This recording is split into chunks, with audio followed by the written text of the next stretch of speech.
لیکن مرصد کو نظر آیا یہ کوئی آدمی نہیں ہے، کوئی عورت ہے جو رات کے اندھیرے میں چلی آ رہی ہے۔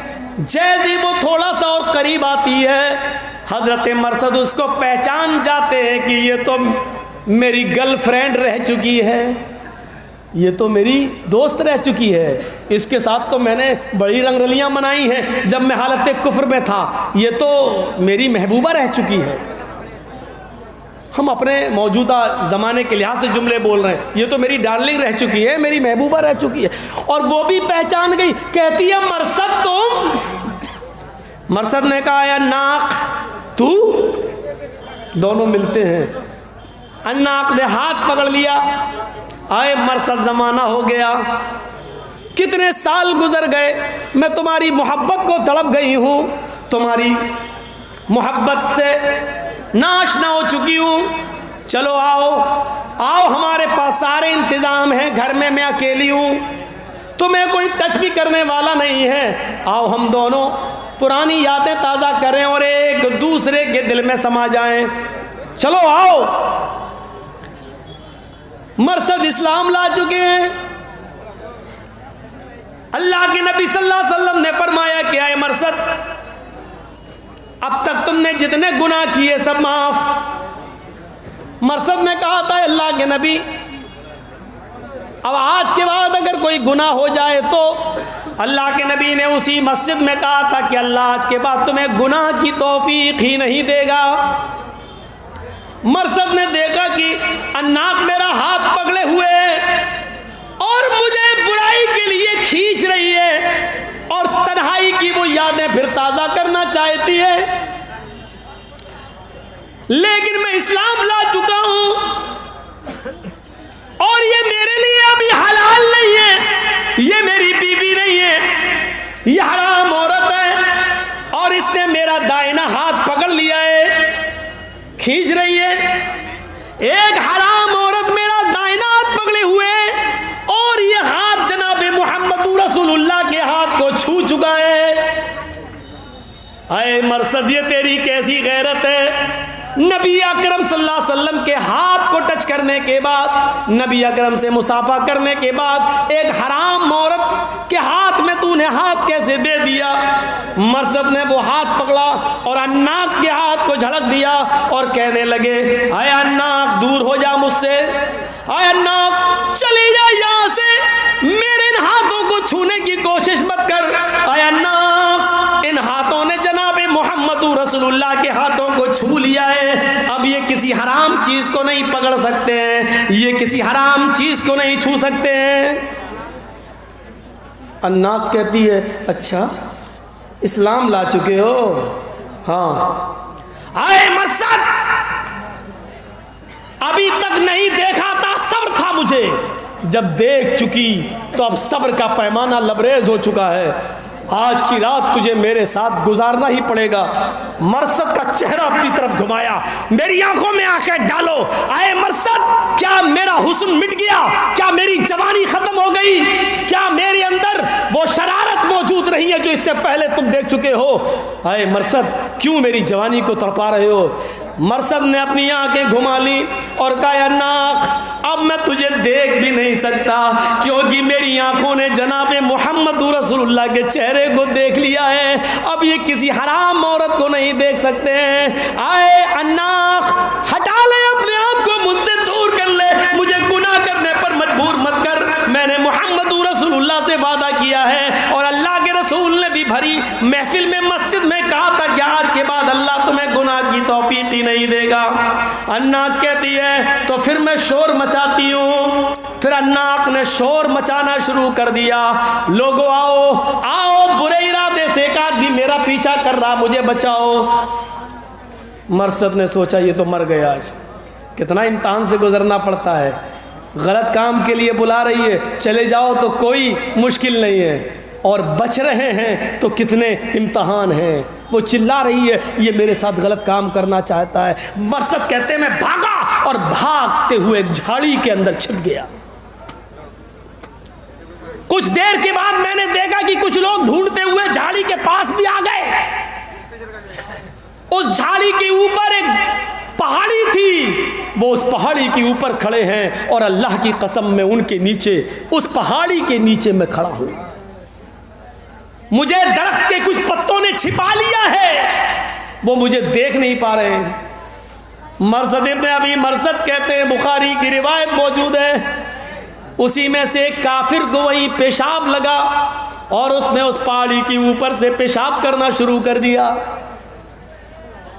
اللہ کی قسم وہ آدمی, وہ کافر اوپر کی پہاڑی سے پیشاب کر رہا تھا اور اس کے پیشاب کی دھار درخت کے پتوں کو چھوتے ہوئے میرے سر کے اوپر گر رہی تھی, لیکن میں ٹچ سے مس نہیں ہو رہا تھا. اگر ٹچ سے مس بھی ہوا تو یہ پتے ہل جائیں گے, اور اگر درخت کے پتے ہلے تو اوپر کافروں کو شک ہو جائے گا کہ میں یہاں چھپا ہوا ہوں. ان کا پیشاب میرے سر کے اوپر آ رہا تھا لیکن میں ٹچ سے مس نہیں ہوا.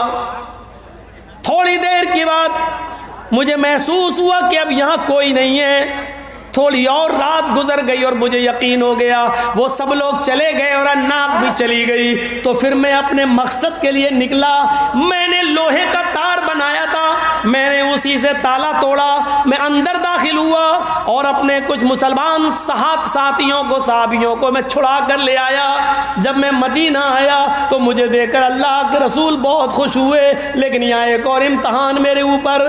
مجھے اناق سے بہت زیادہ محبت تھی, اناق نے بھی مجھے بہت زیادہ خوشی دی تھی جب میں اس سے تنہائی میں ملتا تھا.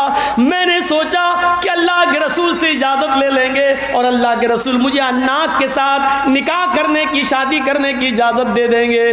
جب میں اللہ کے نبی کے پاس آیا اور پورا واقعہ میں نے بیان کیا اللہ کے رسول, اس نے میرا ہاتھ پکڑا, میں نے ہاتھ ٹھکرایا, میں نے کہا میرے ہاتھوں نے محمد رسول اللہ کے ہاتھ کو چھو لیا ہے, اب میں حرام عورت کو نہیں چھو سکتا.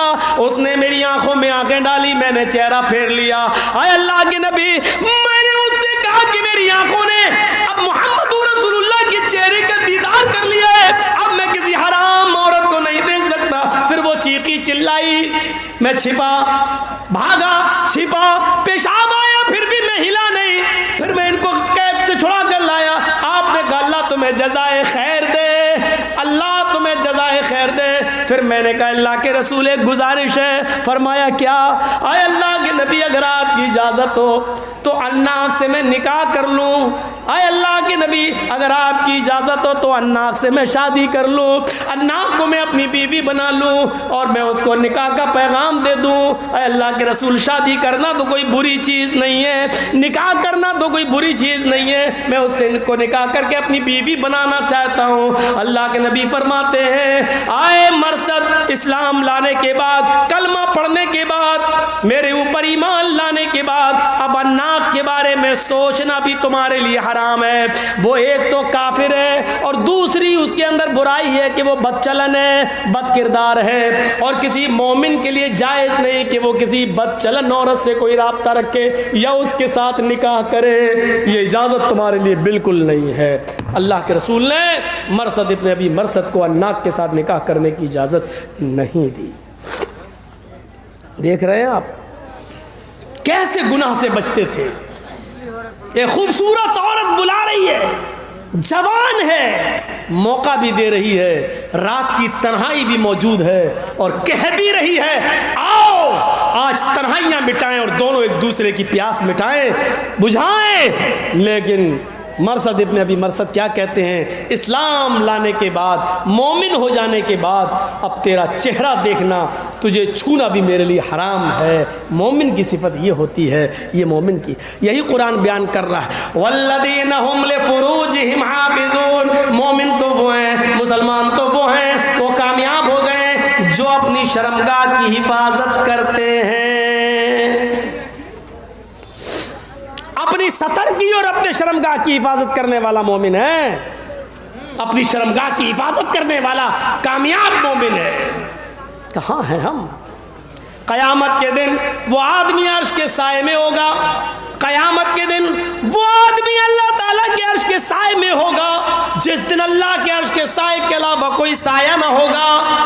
ان میں ایک وہ آدمی بھی ہوگا جس کو کسی خوبصورت عورت نے, جس کو کسی نوجوان حسین و جمیل لڑکی نے برے کام کے لیے بلایا, وطلبتهم امرأة ذات منصب و جمال فقال انی اخاف اللہ. جس کو کسی حسن و جمال کی پری نے، خوبصورت لڑکی نے برے کام کے لیے بلایا، آؤ میں تمہیں انویٹیشن دیتی ہوں، دعوت دے رہی ہوں، آؤ میرے ساتھ غلط کام کرو.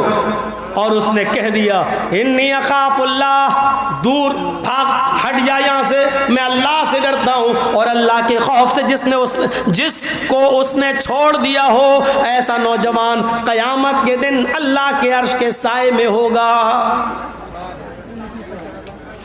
عرش الہی کا سایہ ہر کسی کو ملے گا. سورج 1 میل کے فاصلے پر ہوگا. تکون الشمس یوم القیامت کا مقدار میل، 1 میل کے فاصلے پر ہوگا. سورج جس کے اندر ابھی 1 crore 40 lakh degree centigrade گرمی پائی جاتی ہے، یہ سورج قیامت کے دن اس کی ساری گرمی زمین پر پڑ رہی ہوگی.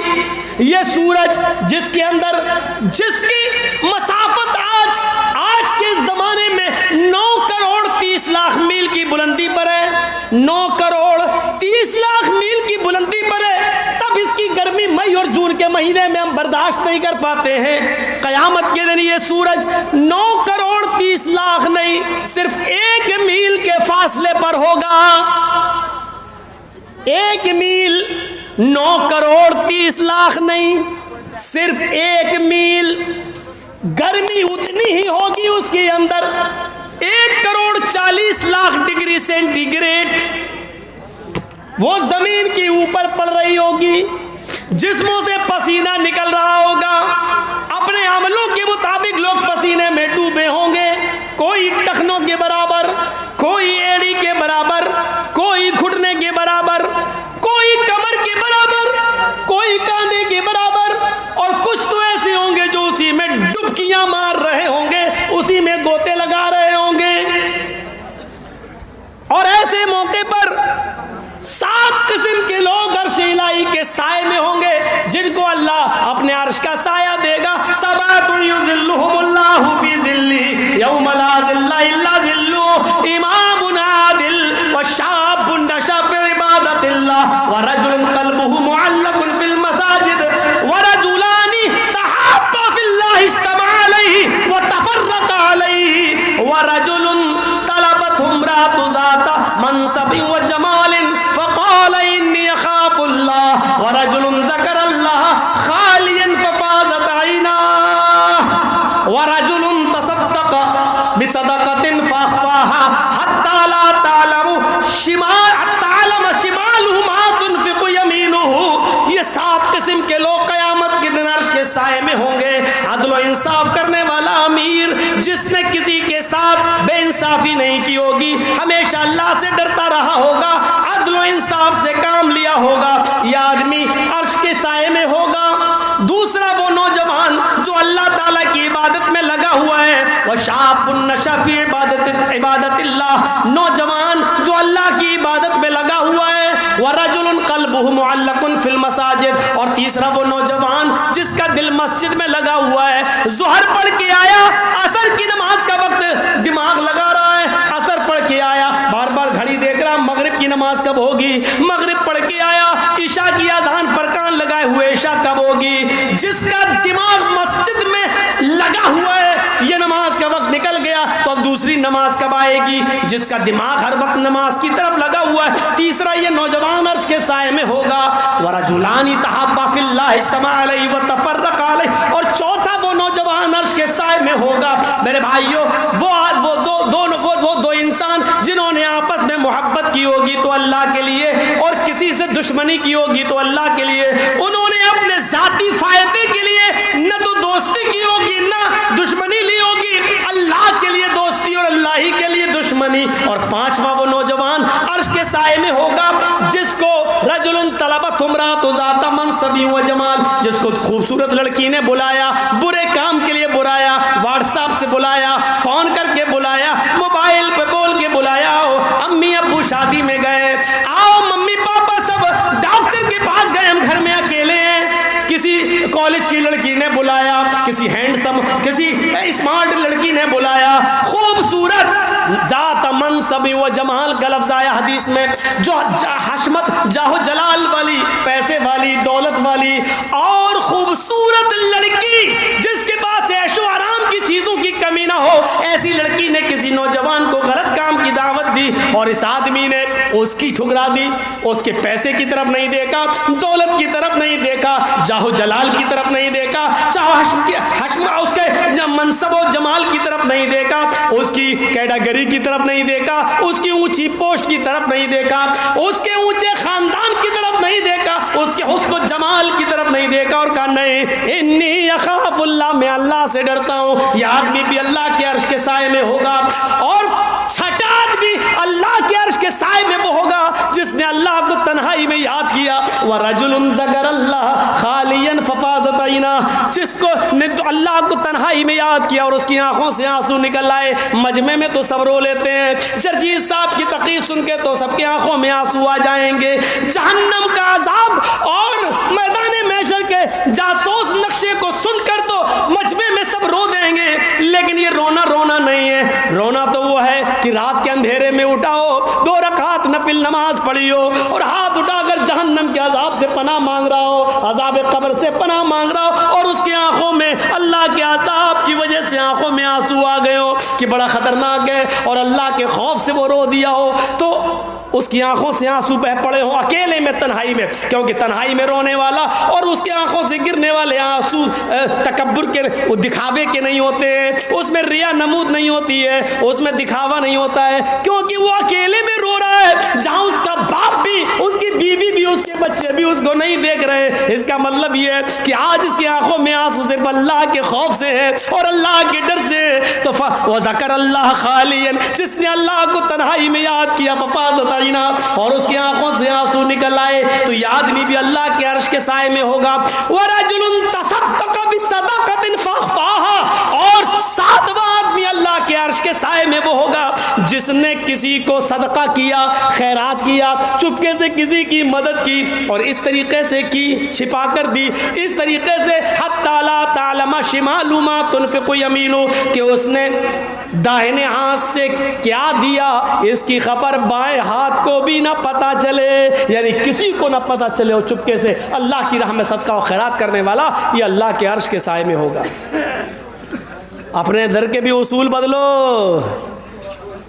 ہاں جو چندہ جو ہوتا ہے نا، لاؤ مدرسے کے لیے، ایک آدمی دیکھ رہا ہے کہ اس نے کتنا دیا، 100 روپے، اب ہم 200 دیں گے، تو دکھاوا بہت چلتا ہے، اور عجیب 20 سال سے آ رہا ہوں تقریروں میں دیکھ رہا ہوں، جس کا نوٹ جتنا بڑا نعرہ اتنا لمبا، جو صاحب چندہ کرتے ہیں دیکھا کہ ہاں 10 روپے دی اللہ صاحب یہ دے، 20 روپے دی ہاں اللہ تعالیٰ، اور جہاں دیکھا 2000 کا نوٹ ملا، نعرہ تکبیر، ایسا لگتا ہے کہ 10 والے کو جنت ملے گی ہی نہیں، 2000 والے نے جنت خرید لی ہے، عجیب سا لگتا ہے، جس کا نوٹ جتنا بڑا اس کو اتنی بڑی جنت۔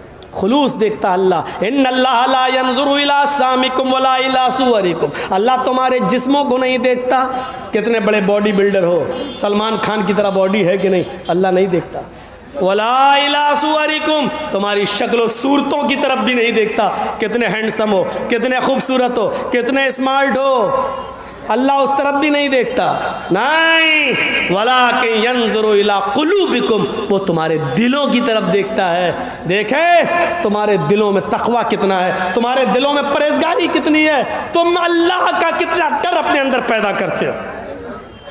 اس لیے کہا لَن يَنَالَ اللَّهَ لُحُومُهَا وَلَا دِمَاؤُهَا وَلَٰكِن يَنَالُهُ التَّقْوَىٰ مِنكُمْ، جو قربانی تم کرتے ہو اس کا گوشت اور اس کا خون اللہ کو نہیں پہنچتا، لَن يَنَالَ اللَّهَ لُحُومُهَا وَلَا دِمَاؤُهَا، قربانی جو کرتے ہو نا اس کا گوشت اللہ کو نہیں جاتا، اس کا خون بھی اللہ کو نہیں جاتا، وَلَٰكِن يَنَالُهُ التَّقْوَىٰ مِنكُمْ، وہ تمہارے دلوں کا تقویٰ دیکھتا ہے، ڈر، کس نیت سے تم قربانی کر رہے ہو۔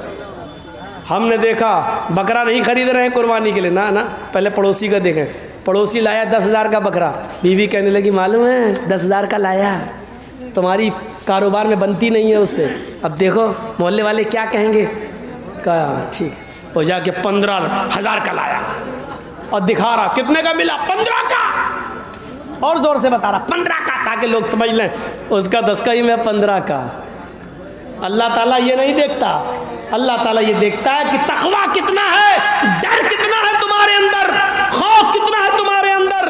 اللہ نیتوں کو دیکھتا ہے، نیتوں کو۔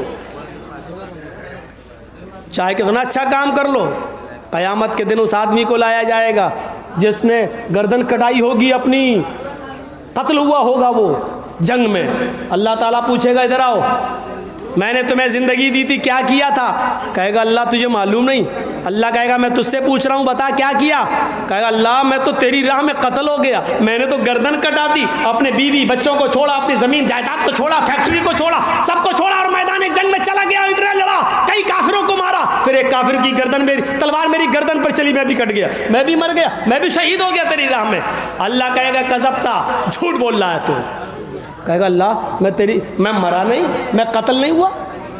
اللہ کہے گا تو نے گھر چھوڑا صحیح، بیوی چھوڑی صحیح، بچے چھوڑے یہ بھی صحیح، تو نے فیکٹری چھوڑی یہ بھی صحیح، زمین و جائیداد چھوڑی یہ بھی صحیح، میدان جنگ میں لڑائی یہ بھی صحیح، تلوار چلائی یہ بھی صحیح، کافروں کو مارا یہ بھی صحیح، اور ایک کافر کی تلوار تیری گردن پہ چلی یہ بھی صحیح، تو مرا یہ بھی صحیح، لیکن اللہ کی راہ میں قتل ہوا یہ صحیح نہیں۔ کہیں کا سب صحیح، لیکن تو اللہ کی راہ میں نہیں مرا۔ کیا مطلب؟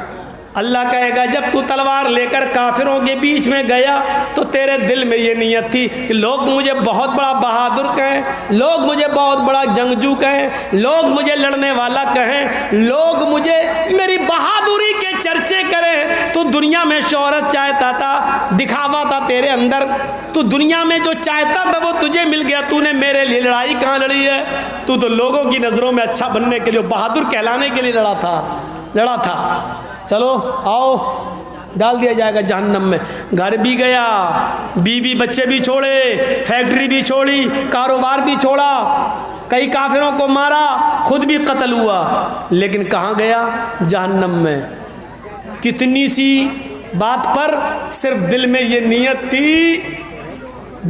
نیت تھی کہ لوگ مجھے بہت بڑا بہادر کہیں، اتنے سے کام پر کہاں چلا گیا؟ جہنم میں۔ نیت دیکھ رہے ہیں آپ کیسی ہے؟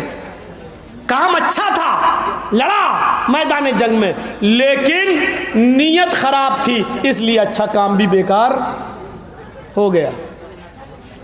جمعے کے دن نماز پڑھنے آ گئے، سنیچر غائب، اتوار غائب، سوموار غائب، منگل غائب، بدھ غائب، جمعرات غائب، جمعے کو پہلی صف میں بیٹھے ہیں نہا دھو کر، سعودی عرب کا رومال بھی ڈالے ہوئے ہیں، جنت الفردوس بھی لگا لی، پہلی صف میں بیٹھے ہیں۔ جرجیت صاحب نے نماز کے بعد پوچھا صاحب پورے ہفتے دیکھے نہیں، جمعے میں اگلی صف میں، ماشاءاللہ، کہو بھائی خیریت تو ہے؟ ہاں ولی صاحب آج جمعہ تھا۔ اچھا جمعہ تھا، ہاں، اس کا مطلب جمعے کو اللہ دیکھتا ہے، بقیہ دن اندھا ہو جاتا ہے، نعوذ باللہ، بقیہ دن اللہ نہیں دیکھتا۔ ارے یار کیسی بات کر رہے ہیں مولانا صاحب، اللہ تو ہر دن دیکھتا ہے۔ ہر دن دیکھتا ہے تو پھر تم نے اور دن نماز نہیں پڑھی، آج کیوں پڑھی؟ آج جمعہ تھا۔ اچھا جمعے کے دن نماز پڑھنے سے پورے ہفتے کے گناہ معاف ہو جاتے ہیں اور پورے ہفتے کی نمازیں معاف ہو جاتی ہیں۔ ارے نہیں یار مولانا، آپ یار مذاق بنا رہے ہیں میرا۔ نہیں مجھے ایکسپلین کرو، سمجھاؤ مجھے، مطلب آج جمعہ تھا تو کیا مطلب؟ میں نے اللہ آج ہی کے دن دیکھ رہا اور دن نہیں دیکھتا؟ نہیں، ایسی بات نہیں ہے۔ تو پھر کیا بات ہے؟ یہ جمعہ جس نے پڑھ لیا گویا کہ پورے ہفتے کی نمازیں اس کے اوپر سے معاف۔ ارے مولانا صاحب یہ بھی نہیں، بھائی تو کیوں پڑھا تم نے جمعہ؟ ارے مولانا صاحب جمعے کے دن کی اہمیت بہت زیادہ ہے۔ اچھا جمعے کے دن کی اہمیت بہت زیادہ ہے، اس کا مطلب ظہر کی نماز معمولی ہے، وہ چھوڑ دو تو اتنا بڑا گناہ نہیں ہے، عصر چھوڑ دو اتنا بڑا، پورے ہفتے نماز چھوڑ دو تو اتنا بڑا گناہ نہیں ہے، جمعہ چھوڑ دو تو زیادہ بڑا گناہ۔ ارے مولانا صاحب، ارے پاگل ہو یار۔ نہیں میں پاگل ہوں تو سمجھاؤ نا۔ ارے مولانا صاحب جمعہ بھی اگر نہیں پڑھیں گے تو گاؤں والے کیا کہیں گے؟ بڑا کمینہ ہے، دیکھو جمعے تک کی نماز نہیں پڑھتا۔ تو یہ کہو نا کہ گاؤں والوں کے ڈر سے پڑھی ہے، یہ کیوں کہہ رہے ہو جمعہ ہے جمعہ ہے جمعہ ہے؟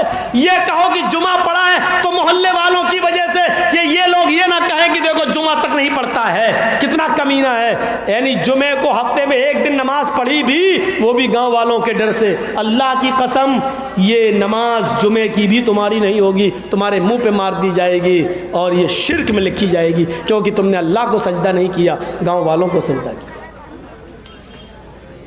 نیت دیکھتا اللہ, نیت. اس آدمی کو دیکھا جو اپنے اونٹ پر سارا سامان لے کے جا رہا تھا اور جنگل سے گزرا, تھوڑا تھک گیا, اس نے سوچا کہ سستا لوں, اور اس نے اپنے اونٹ کو باندھ دیا ایک پیڑ سے اور تھوڑا لیٹا, نیند آ گئی, آنکھ کھلی تو دیکھا اونٹ غائب. میرے پورے گھر کا سامان اونٹ پر تھا اور اونٹ غائب, اس جھاڑی اس جھاڑی, اس پہاڑی, لیکن اونٹ نہیں ملا. اللہ کیا میرا اونٹ کہاں گیا؟ پورا جنگل تلاش ڈالا, اونٹ نہیں ملا. پھر تھک کر اسی جگہ پر آ گیا, اللہ میرا اونٹ گیا تو کہاں گیا؟ اللہ پورے گھر کا سامان اسی کے اوپر تھا, اللہ میرا اونٹ گیا تو کہاں گیا؟ پھر تھک گیا, دن بھر تلاش کیا لیکن تھک گیا, اسی جگہ پر آیا, آ کر پھر بیٹھ گیا, تھوڑا سستا لوں اس کے بعد ڈھونڈوں گا. اس نے اپنا چادر بچھائی, لیٹ گیا, تھوڑا لیٹا کہ میں سستا لوں, کمر سیدھی کر لوں, اونٹ کو پھر ڈھونڈتا ہوں.